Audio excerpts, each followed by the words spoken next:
I must admit that I too, among hundreds of millions of educated people, was under the impression that the African slave trade was the sole responsibility of the Christian Europeans, the white race.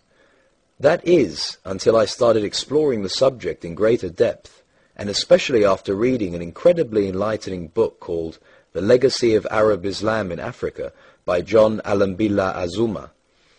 My whole perspective and understanding has changed dramatically, and I would like you to tell us more about this subject. The success of Muhammadan Islam in deceiving, misinforming, deforming, and contorting both history and reality over a period of almost 1400 years has been astounding.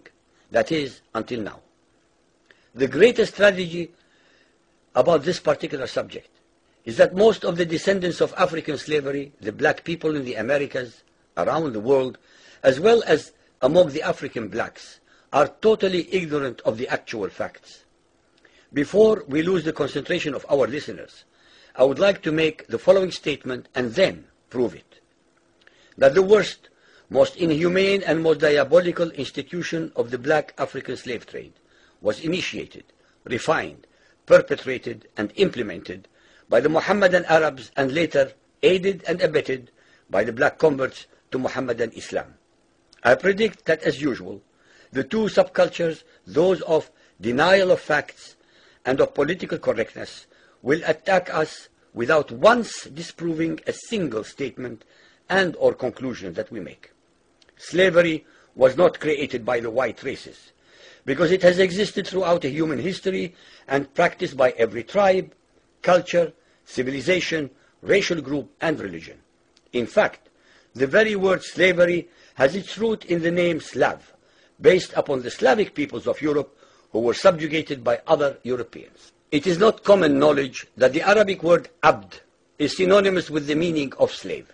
For example, Abdullah means literally the slave of Allah, and that in the language of the Arabs, all black peoples are called abid, plural, for slaves.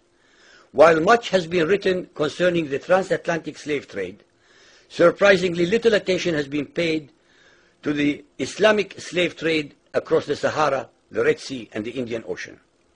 While the European involvement in the African transatlantic slave trade to the Americas lasted for just over 3 centuries, the Arab involvement in the African slave trade has lasted 14 centuries, and in some parts of the Mohammedan world is still continuing to this day.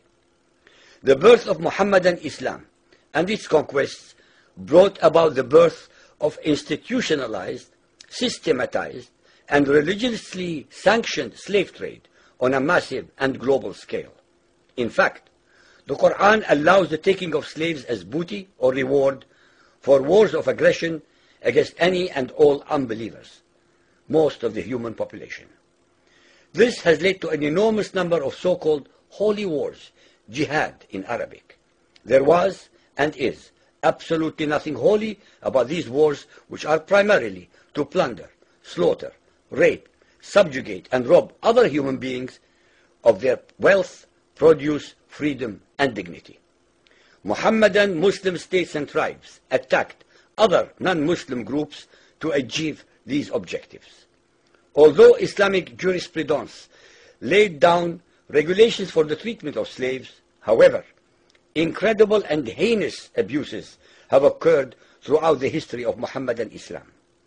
By the Middle Ages, the Arabic word abd was in general used to denote a black slave, while the word mamluk referred to a white slave. Ibn Khaldun, 1332 to 1406, the preeminent Islamic medieval historian and social thinker, wrote, "The Negro nations are, as a rule, submissive to slavery, because they have attributes that are quite similar to dumb animals." It should also be noted that black slaves were castrated based on the assumption that the blacks had an ungovernable sexual appetite. When the Fatimid Caliphate came to power in Egypt, they slaughtered all the tens of thousands of black military slaves and raised an entirely new slave army. Some of these slaves were conscripted into the army at age 10. From Persia to Egypt to Morocco, slave armies from 30,000 to up to 250,000 became commonplace. The Islamic slave trade took place across the Sahara Desert, from the coast of the Red Sea, and from East Africa across the Indian Ocean. The Trans-Sahara trade was conducted along 6 major slave routes. Just in the 19th century, for which we have more accurate records, 1.2 million slaves were brought across the Sahara into the Middle East, as well as a further 450,000 down the Red Sea and 442,000 from the East African coastal ports. That is a total of 2 million black slaves just in the 1800s. At least 8 million more were calculated to have died before reaching the Muslim slave markets. A comparison of the Islamic slave trade to the American slave trade reveals some extremely interesting contrasts. While 2 out of every 3 slaves shipped across the Atlantic were men, the proportions were reversed in the Islamic slave trade. 2 women for every man were enslaved by the Muslims.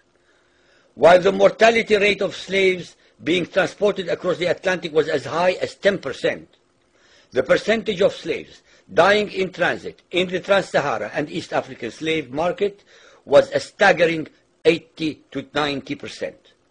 While almost all the slaves shipped across the Atlantic were for agricultural work, most of the slaves destined for the Muslim Middle East were for sexual exploitation as concubines, in harems, and for military service.